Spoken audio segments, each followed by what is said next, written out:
قرآن مجید میں رب تعالیٰ فرماتے ہیں کنتم خیر امت اخرجت للناس تأمرون بالمعروف وتنہون عن المنکر، تم بہترین امت ہو، لوگوں کی بھلائی کے لیے پیدا کی گئی ہو اور لوگوں کو حکم دیتے ہو اچھائی کے کاموں کا اور برائی کے کاموں سے روکتے ہو۔ اللہ تعالیٰ نے روئے زمین کو انسانوں سے آباد کیا، آپس میں رشتے قائم کیے، باہم ایک دوسرے کے ساتھ ضرورتیں وابستہ کی، حقوق و فرائض کا رب تعالیٰ نے مکمل نظام عطا کیا۔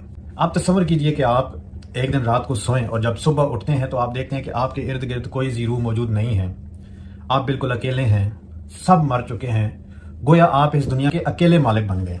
تو اس وقت آپ کس قسم کا لباس زیب تن کریں گے؟ سواری کے لیے کس قسم کی گاڑی کا انتخاب کریں گے؟ رہنے کے لیے کتنے مربع گز کے گھر کا انتخاب کریں گے؟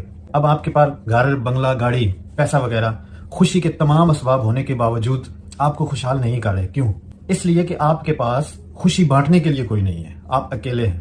ناظرین، یہ وہ لمحہ ہے کہ جب انسان کو انسان کی قدر اور اہمیت کی سمجھ آتی ہے، اور انسان ہمیشہ دوسرے انسانوں کے بغیر ادھورا ہی ہے۔